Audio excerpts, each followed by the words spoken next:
Bismillahirrahmanirrahim. Assalamualaikum warahmatullahi wabarakatuh. Halo teman-teman, apa kabarnya? Saya di sini akan membahas tentang penerapan facial recognition pada suatu device dalam rangka menyelesaikan tugas keamanan sistem komputer. Oke, langsung saja kita bahas bersama. Latar belakang. Akhir-akhir ini banyak mesin maupun aplikasi yang menggunakan password maupun PIN, tapi terkadang penggunaan metode tersebut dianggap tidak nyaman digunakan di beberapa kondisi, contohnya di tempat umum. Facial recognition hadir sebagai calon metode pengisian teks password, mengganti metode pengisian teks password yang terlalu rentan terhadap keylogger dan diintip, serta membuat user merasa tidak nyaman saat membuka aplikasi atau klien berpassword di sebuah tempat umum. Kemudian tahapan facial recognition.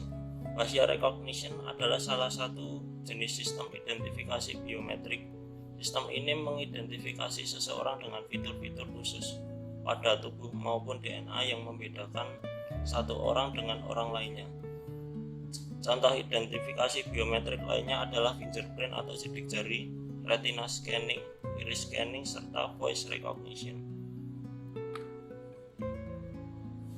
Menurut US Government Accountability Office, ada 4 komponen yang dibutuhkan untuk melakukan facial recognition, yaitu yang pertama kamera, yang kedua fingerprint, yang ketiga database, dan yang keempat algoritma.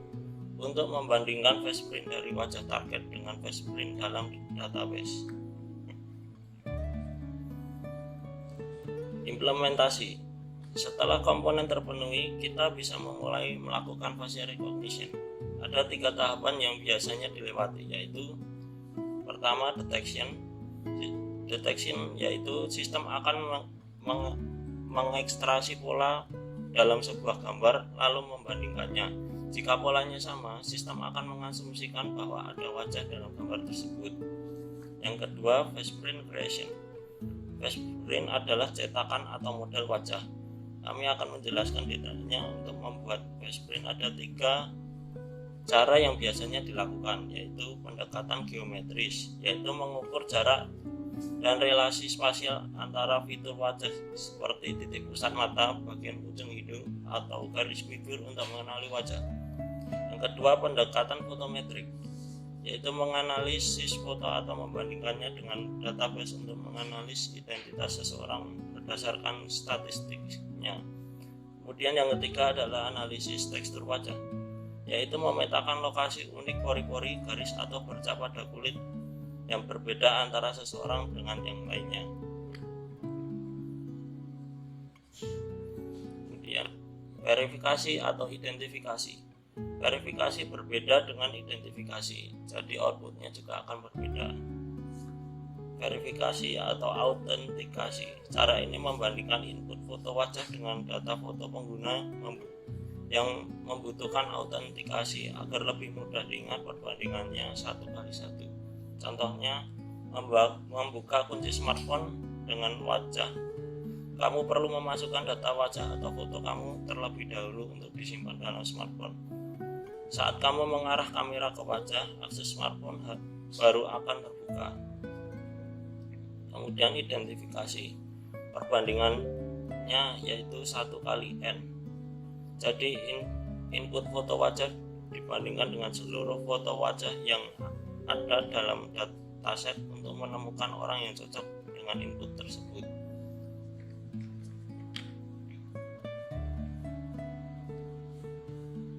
Meniru kerja otak. Bisa dibilang facial recognition adalah salah satu sistem identifikasi biometrik yang sangat efektif dalam menghasilkan informasi. Hal tersebut bisa terjadi setelah penggunaan algoritma neural network yang berperan penting dalam pengembangan sistem facial recognition.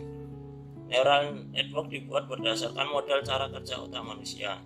Algoritma ini kemudian mencoba meniru proses otak mengenali wajah seseorang. Alam bawah sadar otak akan mencoba mengenali fitur-fitur khusus pada wajah, seperti jarak antara mata, tinggi dahi, lebar hidung, dan sebagainya. Algoritma facial recognition kemudian dirancang untuk memetakan fitur wajah seseorang secara matematis. Data fitur wajah yang disebut FacePrint ini kemudian disimpan untuk dicocokkan dengan hasil pencarian.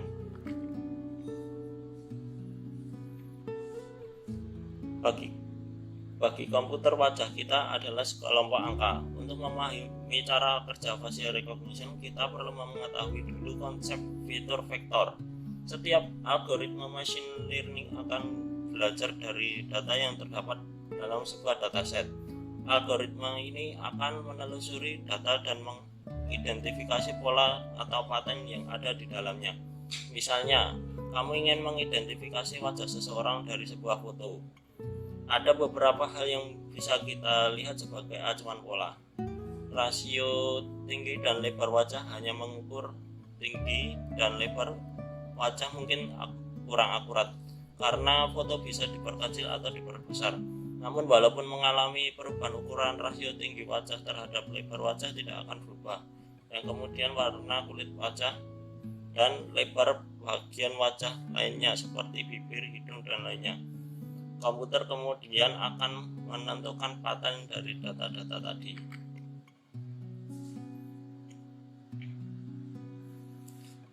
Ingat, algoritma facial recognition hanya dapat memahami angka. Jadi, untuk membedakan wajah kita dengan Chelsea Islan, algoritma tersebut harus bisa membaca pola dan dalam bentuk angka dari foto masing-masing. Representasi numerik dari wajah inilah yang disebut fitur vektor. Fitur vektor ini terdiri dari susunan angka dalam urutan yang spesifik. Saat sebuah software memberikan ukuran dan orientasi wajah yang tepat, maka akan terciptalah FacePrint mirip dengan rekaman sidik jari. FacePrint adalah sekumpulan karakter yang jika digabungkan akan mampu mengidentifikasi wajah seseorang. Elemen dalam FacePrint tersebut posisi relatif, termasuk posisi relatif dari fitur wajah seperti mata, alis, dan bentuk hidung.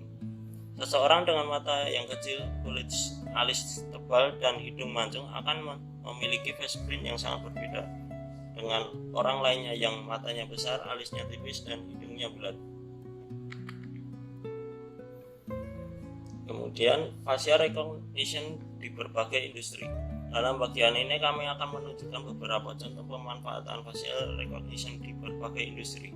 Tentunya masih ada yang lebih banyak lain selain contoh-contoh yang kami berikan. Yang pertama, otomotif. Byton, sebuah produsen mobil listrik asal Tiongkok, menciptakan sebuah SUV yang memanfaatkan teknologi facial recognition untuk membuka kuncinya setelah mengautorisasi pengemudi. Software dalam mobil tersebut juga secara otomatis akan mengatur posisi kursi, spion, dan suhu dalam mobil sesuai dengan preferensi pengemudi. Dua, yaitu retail. Smart store seperti Amazon Go atau JD.id menggunakan facial recognition untuk mengidentifikasi pengunjung toko, mengawasi aktivitas belanja, dan memverifikasi pembayaran. Contoh lainnya adalah Smile2Pay, sistem pembayaran milik Alipay. Setelah kamu terdaftar untuk melakukan pembayaran, kamu cukup memindai wajah di mesin yang telah disediakan, tidak perlu lagi menggunakan dompet. Kemudian di bidang pendidikan, sebuah sekolah di Tiongkok memasang kamera di atas papan tulis untuk mengidentifikasi emosi siswa, dari mulai netral, bahagia, sedih, kecewa, marah, takut, dan terkejut, untuk menentukan apakah seorang siswa fokus belajar di kelas atau tidak. Jika tidak, komputer akan memberikan notifikasi kepada guru untuk menangani siswa tersebut. Yang keempat, kesehatan. Peneliti dari Duke University menciptakan aplikasi Autism and Beyond yang bertujuan untuk menguji reliabilitas smartphone dan analisis ekspresi wajah melalui video sebagai alat screening gejala autisme atau gangguan tumbuh kembang lainnya pada anak. Pada tahun 2017, sebuah riset juga berhasil menggunakan software facial recognition untuk mendiagnosis sindrom genetik di George yang langka. Selain itu, sebuah aplikasi yang diciptakan Listerine juga membantu orang tunanetra untuk mendeteksi seniman dari sensor getar yang dihasilkan dengan membaca ekspresi wajah seseorang. Kemudian yang kelima, sosial dan lainnya. Sebuah aplikasi bernama Finding Rover memungkinkan kamu untuk menemukan hewan peliharaan yang hilang dengan mendeteksi wajah hewan. Sementara di India, kepolisian New Delhi berhasil mengidentifikasi sekitar 3.000 anak yang hilang hanya dalam 4 hari dengan menggunakan sistem facial recognition. Kemudian kelemahan facial recognition. Teknologi facial recognition terus berkembang dan semakin canggih. Namun ada beberapa faktor yang dapat mengurangi tingkat akurasi facial recognition, di antaranya yang pertama, foto dengan resolusi rendah dan minim pencahayaan. Kedua, sudut foto yang berbeda. Ketiga, ekspresi wajah.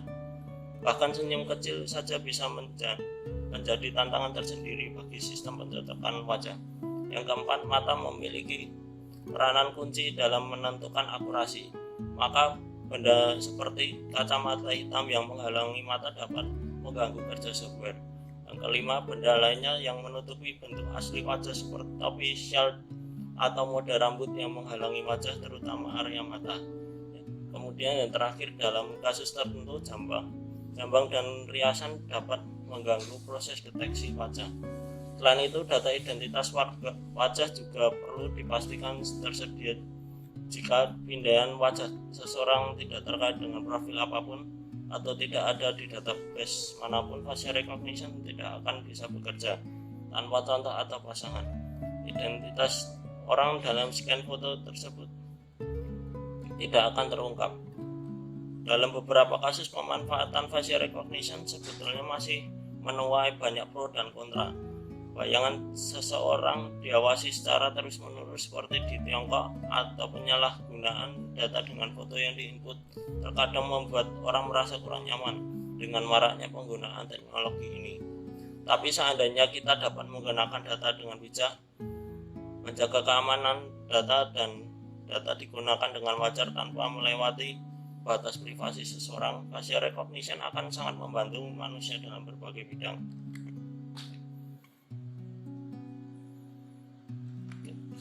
Kemudian kesimpulannya adalah facial recognition merupakan teknologi yang mampu mengidentifikasi atau memverifikasi seseorang dari gambar digital atau video secara real time.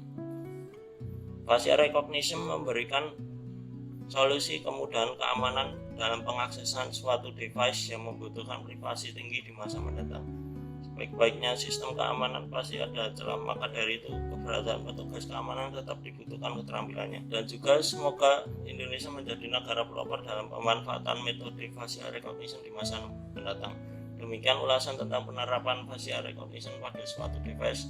Kurang lebihnya mohon maaf. Wassalamualaikum warahmatullahi wabarakatuh, and see you next time.